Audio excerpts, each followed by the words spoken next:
الدكتور هشام إبراهيم، دكتوراه واستشاري الأنف والأذن والحنجرة، دكتوراه واستشاري العلاج بالليزر جامعة القاهرة، زمالة الجمعية العالمية للشخير وأمراض النوم، زمالة الجمعية الأوروبية للشخير وأمراض النوم، أستاذ زائر بمستشفى رويال كير العالمي بالخرطوم.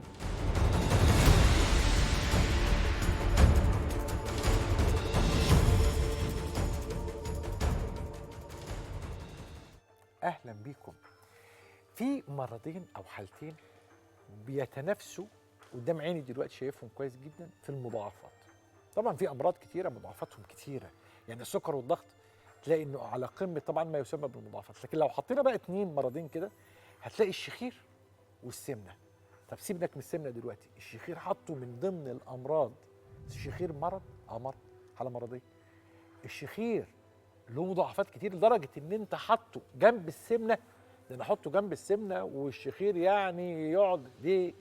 عد معايا، الشخير مرتبط بضغط الدم العالي، انقطاع النفس الانسدادي اللي انتم شايفينه دلوقتي ده. الشخير مرتبط بمشاكل في الشرايين التاجيه، امراض القلب التاجيه اللي هي مشاكل الشريان التاجي.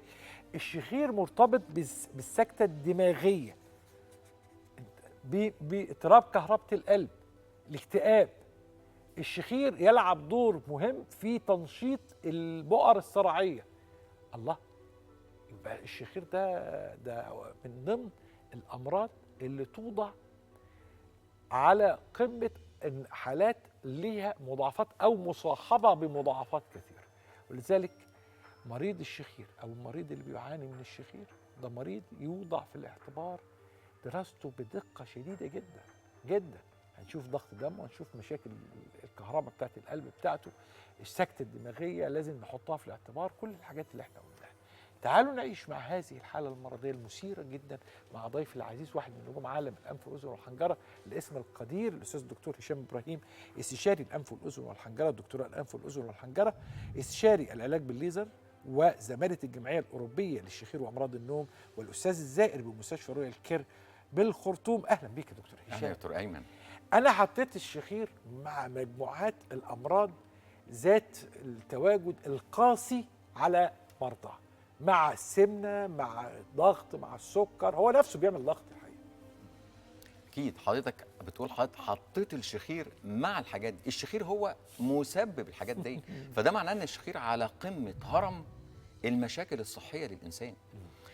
أنا عايز أقول كلمة شخير وأحط جنبيها كلمة تانية، شخير أكسجين. والسؤال اللي بعد كده، إيه أهمية الأكسجين بالنسبة للشخص؟ بالنسبة لحياة الشخص.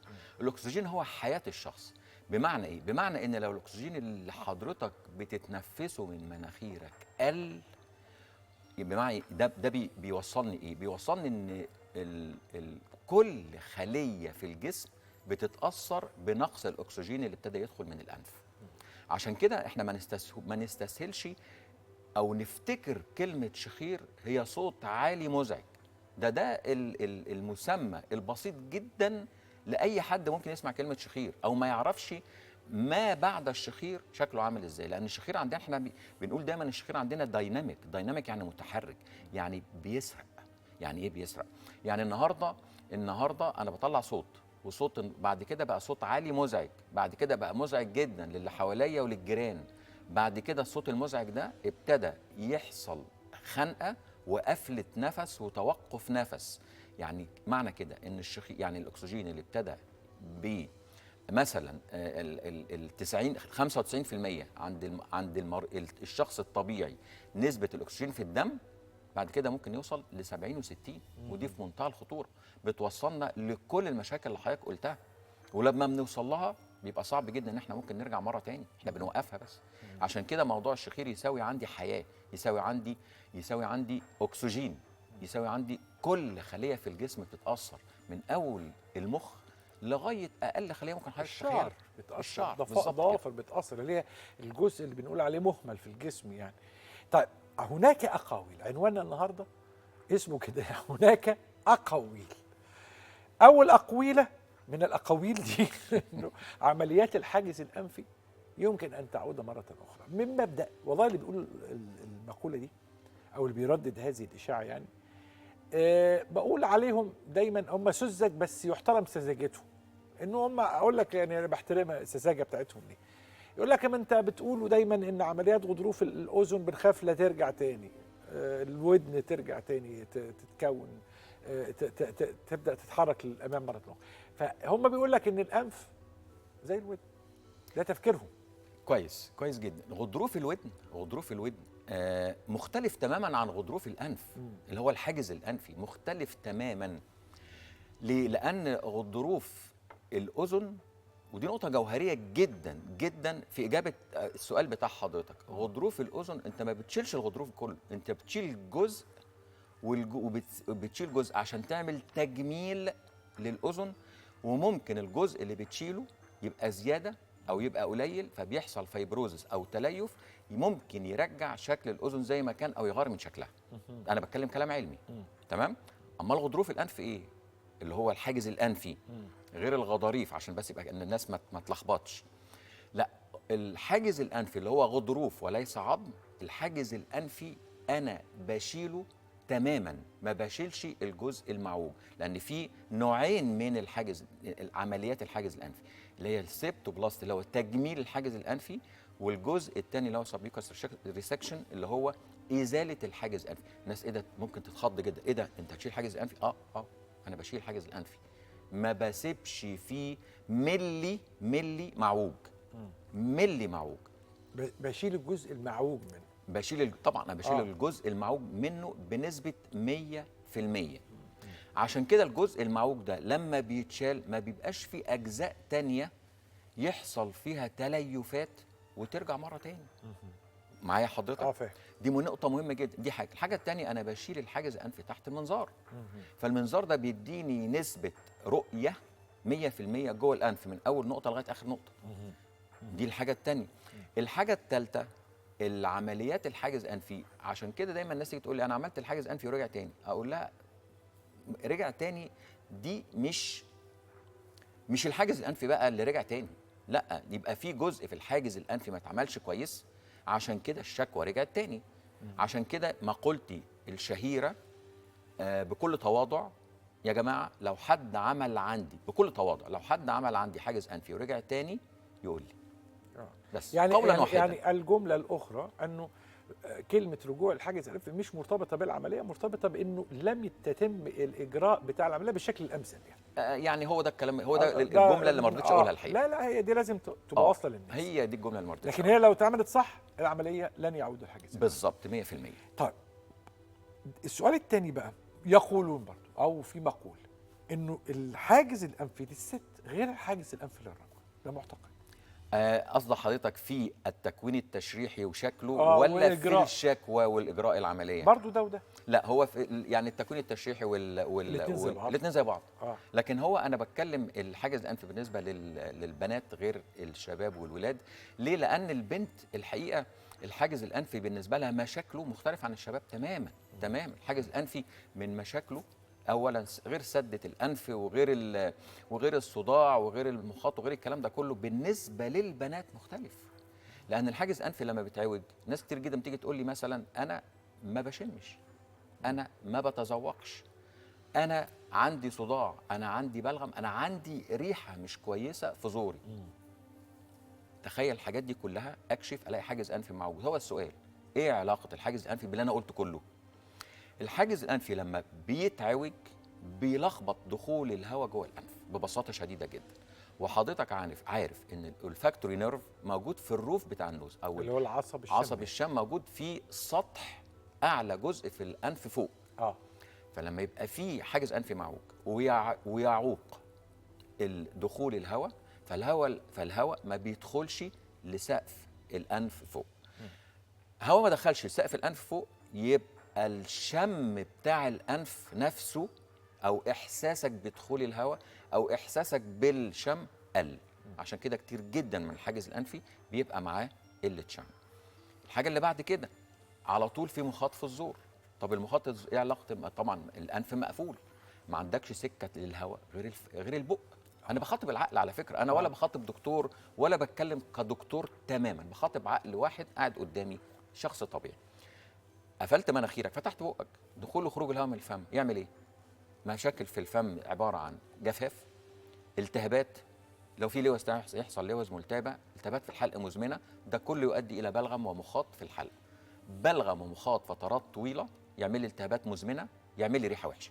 عشان كده كتير جدا من البنات بيبقى عندهم ريحه وحشه ومخاط تيجي تقول لي انا عندي مشكله كبيره جدا، ما بتذوقش بسبب البلغم، ريحه وحشه في بقي، وعلى طول ببقى عايزه بصاق، ببقى يعني ابصق على طول. طبعا بالنسبه للبنت دي كارثه. الحاجه الثالثه المهمه او الرابعه المهمه جدا، مشاكل المعده، الغازات. حضرتك بتنام الانف مقفوله، فبتفتح بقك، هواء بيخش من مجرى غير طبيعي، بدل ما بيخش على الصدر بيخش على الاسوفيجس اللي هو المريء، يبتدي يخش على المعده يعمل غازات. كتير جدا من عيانين الحاجز الانفي يبقى عندهم مشاكل في المعده وهو مش عارف، يقول لك عندي ارتجاع مريء، عندي غازات، عندي جرثومه معده، عندي تقلبات ومغص واسهال وامساك معدتي. نعمل الحاجز الانفي الدنيا بتظبط كأن بالظبط سحر عملته. طبعا مفيش حاجه اسمها في الطب سحر، ولكن انا بقول كشكوى الدنيا بتتغير عند المريض، وخاصه بقى هو ده سؤال حضرتك عند البنات. الكلام ده كله عند البنات مهم جدا. تقول لي انا اخش ازاي اتجوز واطبخ وانا ما بعرفش اشم؟ عندها حق. ومش عارفه استطعم الاكل، عندها حق طبعا. يقولون دايما عن عمليه الحاجز الانفي انها عمليه المليمترات، تحتاج الى مهاره خاصه، لان انا بتكلم في مليمترات يعني. ده كلام مظبوط 100%. عشان كده زي ما قلت لحضرتك في الاول ان عمليه الحاجز الانفي لو اتعملت بنسبه نجاح 99 ما بتنجحش. انا في رايي الشخصي ما بتنجحش، والعيان بيخرج يشتكي. ليه؟ برضه انا كل حاجه عندي ليه؟ لان حضرتك تخيل الانف هنقسمها ثلاث مراحل. مرحله اولى، مرحله ثانيه، مرحله ثالثه. عوجه الحاجز الانفي ممكن تبقى في الجزء الامامي، في الجزء الاوسط، او في الجزء الخلفي. انا هعتبر ان في جزء صغير جدا جدا جدا 5% ما اتعملش في الجزء الخلفي من الحاجز الانفي. كويس؟ وعملت ال 95% من الجزء الامامي، اخذا في الاعتبار ان الجزء الامامي هو الجزء الواسع في الانف، اللي هو فتحتين الانف. كل ما بتدخل الدنيا بتضيق لغايه ما بتوصل للجزء الاخراني خالص بيبقى ضيق جدا. فالجزء الاخراني ده اصعب جزء في الحاجز الانفي، لان لو ما اتعملش هيفضل في سده في الجزء الخلفي في الحاجز الانفي وكانك ما عملتش حاجه خالص. عشان كده بنقول الحاجز الانفي لو ما اتعملش بنسبه تصحيح.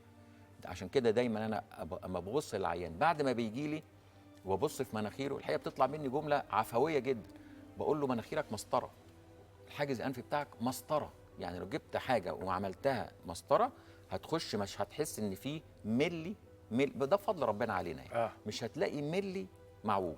وده هو الكي والجمله الذهبيه بتاعت الحاجز الانفي، لازم تعمل بنسبه نجاح 100%. لازم لانه يعني زي ما عمليه اول اور نان، لما اعملها كويس جدا واحصل على نتائج كويسه جدا، لو سبت اي مشكله هتعود لينا بمشاكل عنيفه جدا. انت نورت وابدعت كالعاده. نورت لنا حتت مهمه جدا.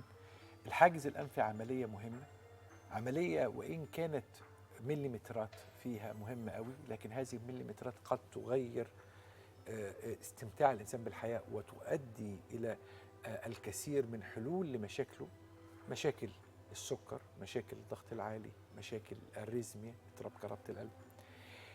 انتبهنا الى انه عمليه تصحيح الحاجز الانفي ينبغي ان نكون حذرين جدا في التعامل مع الغضروف، وان نقدر هذا الغضروف ونحترمه وننظر لمسبب مشاكله وليس له هو شخصيا، وانه المريض لا ينبغي ان يطلب نوع من العمل. المريض عنده مشكله بيجي يقول انا عندي المشكله، لكن ما يقولش احنا من السوبر ماركت هعمل كذا، لكن انا عايز احل المشكله ونحن علينا ان نقرر ما هو المناسب له. نورت وشرفت. اشكرك يا دكتور عين. ضيف العزيز واحد من نجوم عالم الانف والاذن والحنجره، الاستاذ الدكتور هشام ابراهيم، استشاري الانف والاذن والحنجره والعلاج بالليزر، وعضو زماله الجمعيه الاوروبيه للشخير وامراض النوم، والاستاذ الزائد من مستشفى رويال كير. ضيفا فوق العاده في الناس الحلوه. خليكم معنا.